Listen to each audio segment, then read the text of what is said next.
अलग वर्गों की भी हम बात कर लेते हैं बारी बारी से। बल्लेबाजों की पहले बात करते हैं। बल्लेबाजों की रैंकिंग में विराट कोहली अब नंबर 5 पर पहुंच गए हैं। ये बड़ी खबर जो रैंकिंग जारी की गई है उसमें इंडिविजुअल अगर हम देखें तो बल्लेबाजों की रैंकिंग में विराट कोहली अब नंबर 5 पर पहुंच गए हैं।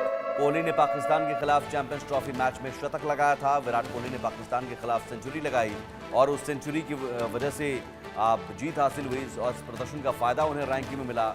वे 743 पॉइंट्स लेकर छठे से 5वें नंबर पर पहुंच गए हैं। वहीं बल्लेबाजों के रैंकिंग में शुभमन गिल पहले पायदान पर हैं और रोहित शर्मा तीसरे नंबर पर मौजूद हैं। पाकिस्तान के बाबर आजम दूसरे और साउथ अफ्रीका के हेनरिक क्लासन चौथे नंबर पर हैं। टॉप 10 में भारत के श्रेयस अय्यर 9वें नंबर पर मौजूद हैं।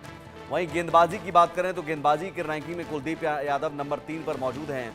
श्रीलंका के महीश तीक्ष्णा टॉप पर हैं। ऑलराउंडर्स में अफगानिस्तान के मोहम्मद नबी टॉप पर हैं। वहीं भारत के रविंद्र जडेजा 9वें नंबर पर हैं। तो ये बल्लेबाजों और गेंदबाजों की रैंकिंग और ऑलराउंडर्स की रैंकिंग भी देखें तो इसमें भारतीयों का दबदबा देखने को मिल रहा है। मनोज जी, कि अब रोहित शर्मा के लिए जो बड़ी चुनौती है वो है बाबर आजम। बाबर आजम को पीछे छोड़ें क्योंकि वो कंसिस्टेंटली अच्छा परफॉर्म नहीं कर पा रहे हैं। अगर कहीं हाफ सेंचुरी उनसे लगती भी है तो उसमें भी उनकी टीम हारती है। बहुत ज़्यादा डॉट बॉल खेलते हैं और रोहित शर्मा इसका निश्चित तौर पर फायदा उठा सकते हैं क्योंकि उन्होंने इंग्लैंड के खिलाफ जो है चैंपियंस ट्रॉफी से पहले उन्होंने सेंचुरी बनाई थी। यहाँ भी उन्होंने एक अच्छी पारी खेली। तो कुल मिलाकर यहाँ रोहित शर्मा के लिए चुनौती है बाबर आजम, उनको पीछे छोड़ना, और वहीं विराट कोहली के लिए क्लासन को पीछे छोड़ना एक बड़ी चुनौती होगी। अगर इन दोनों को पीछे छोड़ दिया, दोनों अपने मंसूबे में कामयाब हो जाते हैं तो टॉप 3 पर आपको तीनों भारतीय दिखाई देंगे और ये बहुत बड़ी बात है।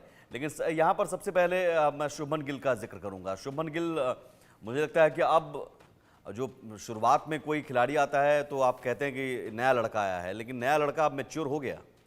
जी हाँ, बिल्कुल। अब देखिए, अब इंग्लैंड की टीम यहाँ आई तो पूरी तरह से दबदबा उन्होंने बनाया। 2 हाफ सेंचुरी बनाई, 1 सेंचुरी बनाई उन्होंने 3 मैचों में।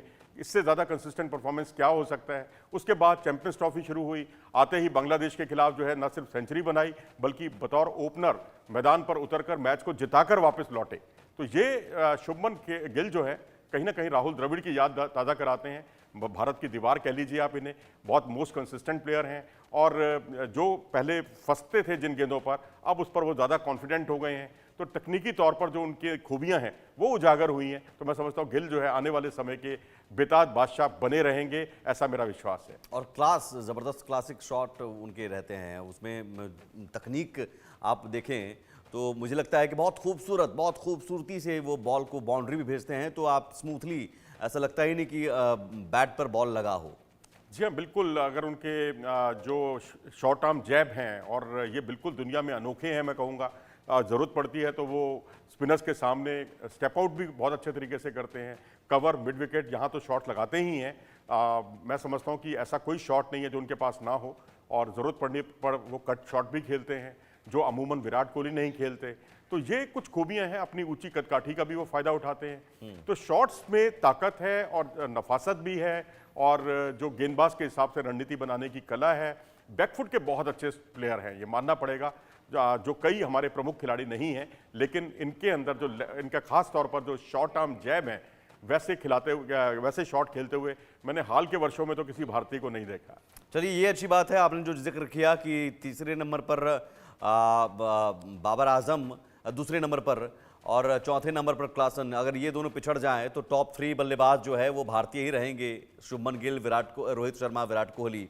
और ये मुझे लगता है बहुत जल्दी हो सकता है। Babar Azam out of form चल रहे हैं। बिल्कुल, अंतर भी बहुत कम है। अगर आप गौर करें ना तो इनके बीच में अंतर कुछ एक अंकों का अंतर है। तो बहुत असहज नहीं होगा, बहुत स्वाभाविक है। क्योंकि अगर विराट कोहली इसी तरह से अपनी शानदार फॉर्म में चलते रहे, या रोहित शर्मा की तरह का बल्ला भी इसी तरीके से बोलता रहा, क्योंकि रोहित शर्मा के लिए चैलेंजिंग इसलिए भी है क्योंकि रोहित बहुत बड़ी पारियां अमूमन नहीं खेलते, वो इंपैक्टफुल पारियां खेलते हैं। और उनको जो रोल दिया गया है टीम इंडिया में, वो रोल यही है कि आप जल्दी से जल्दी रन बनाएं, शुरुआती 10 ओवर का फायदा उठाएं पावर प्ले का, क्योंकि 2 फील्डर्स बाहर होते हैं तो उसमें आप ज़्यादा बड़े शॉट्स खेल सकते हैं। तो जोखिम उनके शॉट्स में ज़्यादा हैं। जहां जोखिम ज्यादा होंगे वहां बहुत लंबी पारी नहीं खेल सकते। लेकिन इसके बावजूद उन्होंने इंग्लैंड के खिलाफ जो सेंचुरी बनाई है और अपनी जो खोई हुई फॉर्म को पाया। लेकिन वैसे वनडे क्रिकेट में उनकी फॉर्म वैसे नहीं खोई थी जैसे टेस्ट क्रिकेट में खोई है। लेकिन मुझे लगता है कि आने वाले समय में वो टेस्ट क्रिकेट में भी अच्छा करेंगे। बिल्कुल, और ये संकेत दिख रहे हैं कि आने वाले दिनों में जब रैंकिंग फिर से जारी होगी तो ये जो दबदबा है और बढ़ेगा। बादशाहत न सिर्फ बरकरार रहेगी बल्कि और ज़्यादा बढ़ेगी। बहुत शुक्रिया मनोज जी इस चर्चा में शामिल होने के लिए आपका।